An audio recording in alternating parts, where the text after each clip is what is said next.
Good morning, everyone. It is nearly 9 o'clock in the morning on Friday, the 29th of November. And as you may be able to tell, I am back in Mallow, County Cork for the first time in a long while.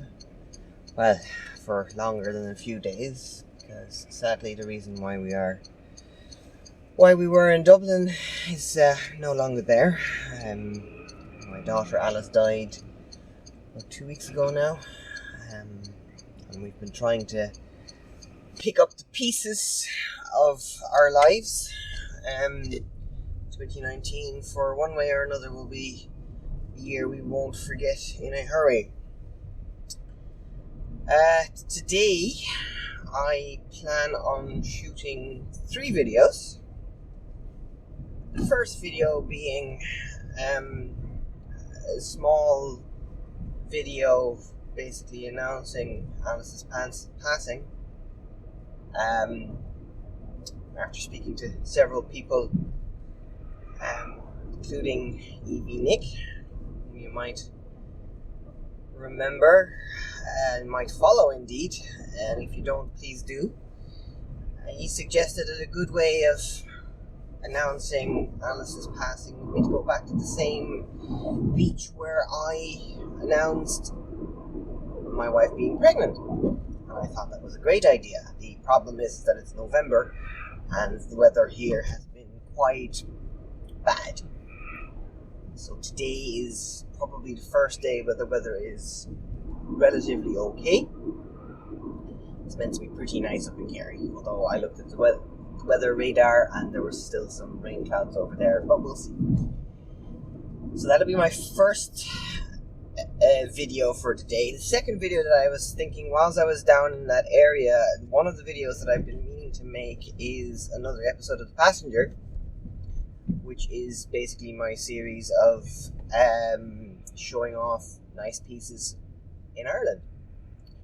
Nice roads and nice countryside and that kind of stuff. Now, one of the first ones that I did was a circle at the end of the Dingle Peninsula, which names completely escaped me now. But the second thing in the Dingle Peninsula, from a driving perspective, that is really nice is Conor Pass. The problem with Conor Pass most of the year, at least in summer, is that it's jam-packed with tourists. Now it's November, it should be a lot quieter, hopefully.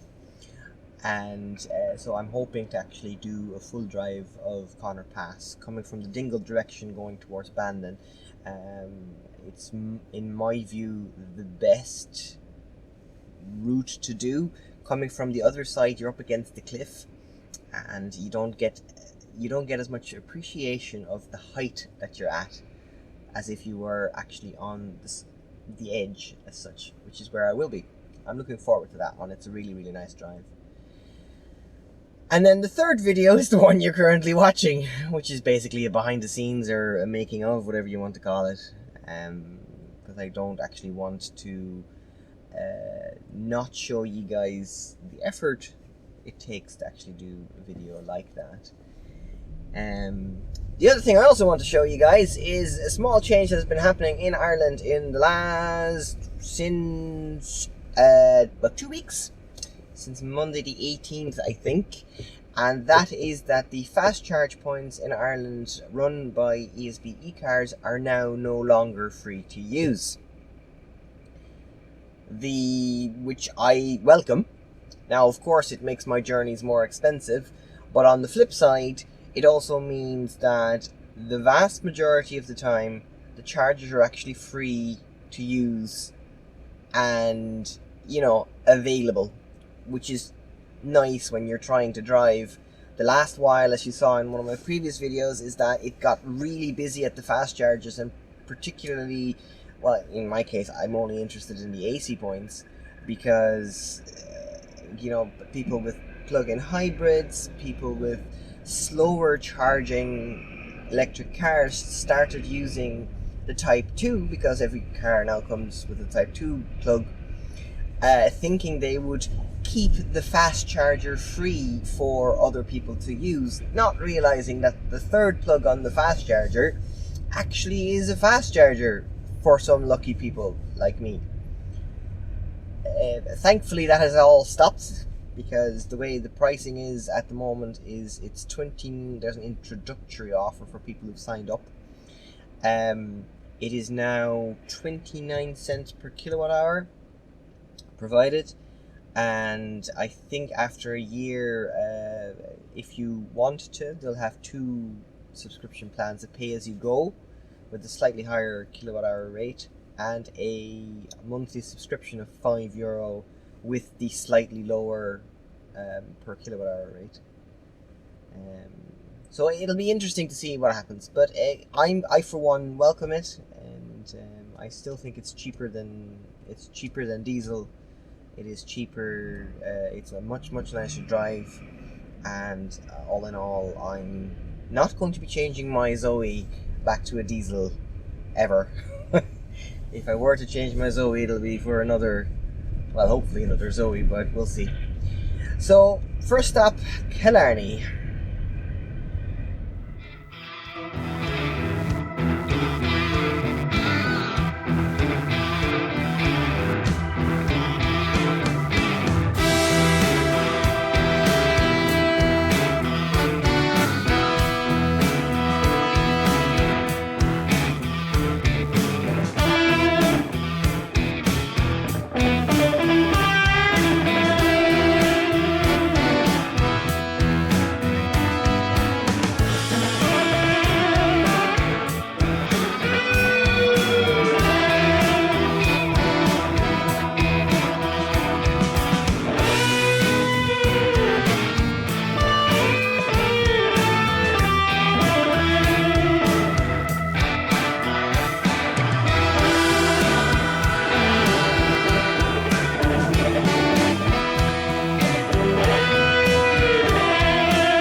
So there we go, 44%, and that is, yeah, so we're in Killarney, and some of you might have realised that there is actually a new charge point here since the last time?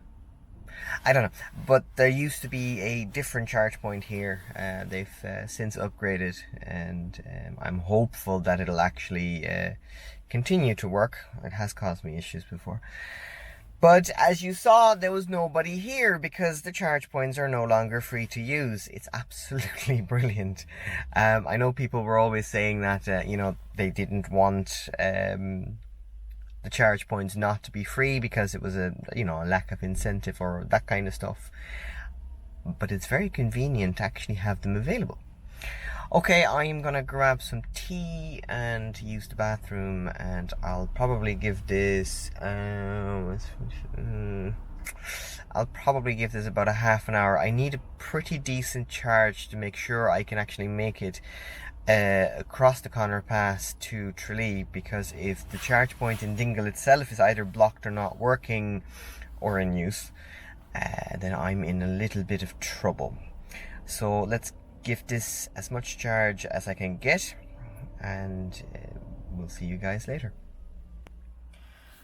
Now, and after a little over 30 minutes, we are just about to tick over to 90%, and that's about as long as I'm willing to stay here. There we go. And let's go and see what the weather is like on the Dingle Peninsula. I think there is a good bit of rain in the area, but hopefully not where I want it.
that's enough footage for now. May have lost the camera in the process though. I was too busy looking at my phone to realise that it had fallen over into the water. I'll dry it off and we'll see if it will work. Hopefully the SD card is okay and that the footage is okay. Well, anyway, time to move on to Dingle.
Dingle.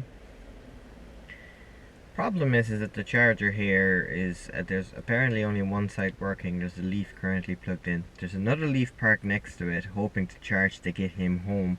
So I have a feeling I have no hope whatsoever to get a charge in a reasonable amount of time.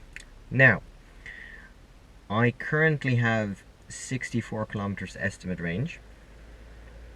From previous recollections going over the Conor Pass, is that the Conor Pass actually sort of cancels itself out on the way up versus the way down with regards to regen. On the other side, it's mostly downhill all the way to Tralee, so I think I'm okay. Famous last words. But I'm going to try and chance going over the Conor Pass and see if I can make it to Tralee. Tralee has, I think, about a half a dozen charge points, including some in not sort of, you know, city centre areas, so I should be able to get a charge in Tralee. Right now what I'm going to do is try and find a bathroom.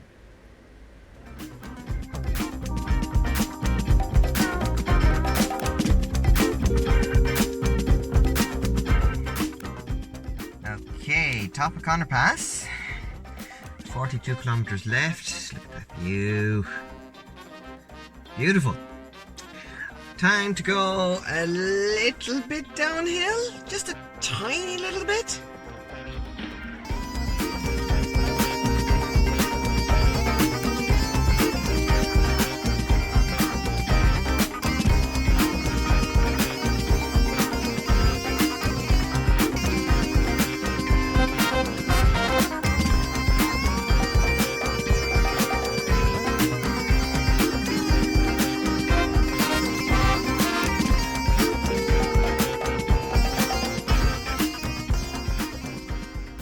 Here we are, Tralee, a shiny new charge point.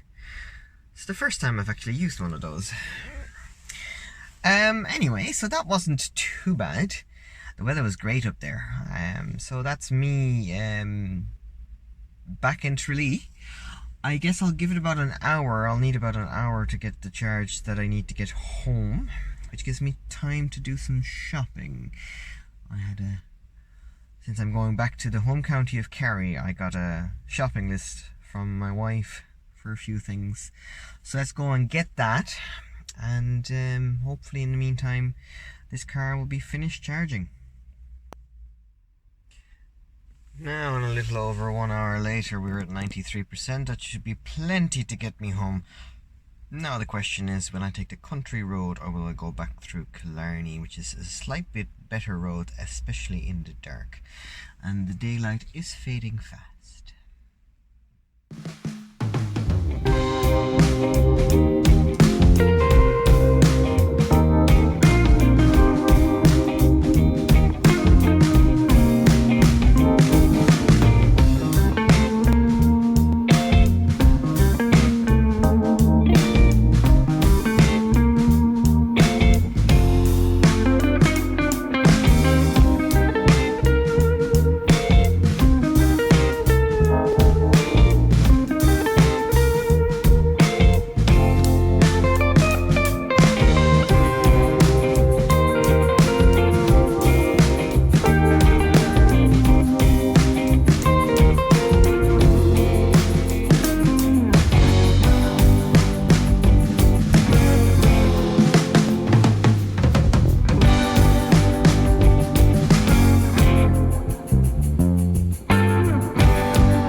Okay, we're back home. That was a nice trip, and I got the car washed in the end just to make sure that the salt water isn't gonna rust any more of the car.